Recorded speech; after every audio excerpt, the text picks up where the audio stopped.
Dear San Francisco,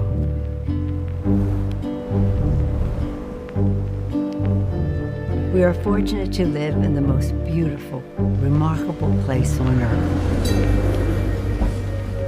But the true magic of San Francisco, the San Franciscans.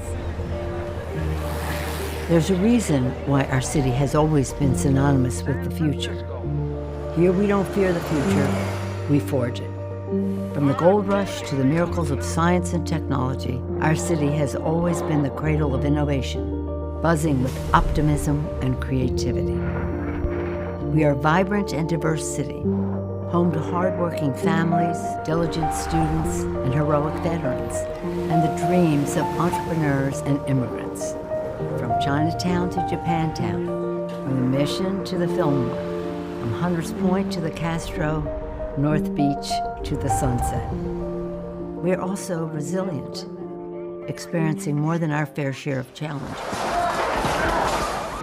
When the Loma Prieta earthquake struck, we brought in federal support that ensured we would not just recover, but reimagine the South of Market neighborhood. And of course, HIV/AIDS tested our city to its core. But out of our agony came action. Under the leadership of UCSF and San Francisco General, we pioneered comprehensive community-based care, prevention, and research. That very system served as a model as we wrote the Ryan White Care Act, which still ensures access to life-saving medical care nationwide.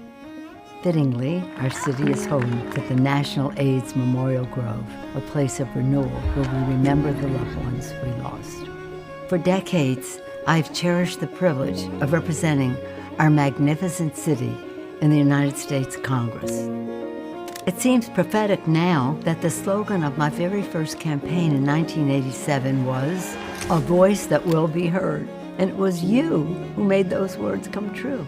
It was the faith that you had placed in me and the latitude that you have given me that enabled me to shatter the marble ceiling and be the first woman Speaker of the House, whose voice would certainly be heard. It was an historic moment for our country, and it was momentous for our community, empowering me to bring home billions of dollars for our city and our state. With these resources, we have powered enormous progress. For healthcare, from the fight against HIV/AIDS to the Affordable Care Act. For transportation, extending BART, electrifying Caltrain, creating the 3rd Street Light Rail and the Central Subway, and strengthening our iconic Golden Gate Bridge, all creating good-paying jobs. For housing, enabling nonprofits to build affordable, low-income, community-based housing with the Low-Income Housing Tax Credit. For the environment, from protecting clean air and water, to taking action on climate, to transforming the Presidio from a military post to a national park, a model for the nation. Of course, credit for this work also goes to our brothers and sisters in labor, and it was also made possible by the entrepreneurial spirit of our private and nonprofit sectors. We can be proud of what we have accomplished, but there's always much more work to be done. Of course, San Francisco's impact is not confined to our city limits. The Affordable Care Act, Wall Street reform, human rights abroad, and so many other priorities all sprang from the vision, values, and voices of San Franciscans. Because of your trust, I was able to represent our city and our country around the world with patriotism and pride.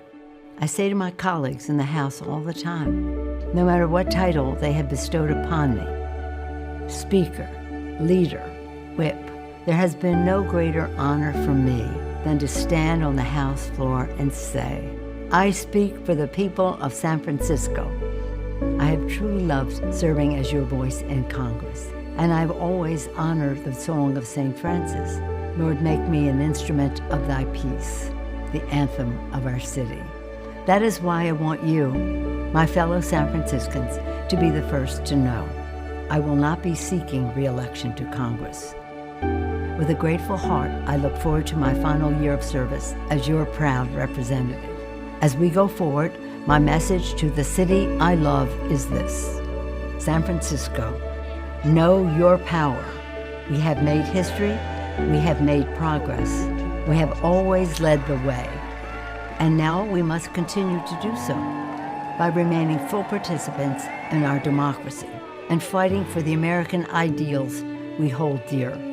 In doing so, we ensure that our city shines on as a beacon of hope, justice, and peace for the country and for generations to come. After all, San Francisco is the greatest city on earth with the most extraordinary people on earth, and a place that I will always believe is heaven on earth. Thank you, San Francisco, for trusting me to be your voice in Congress. May God bless you, and may God bless the United States of America.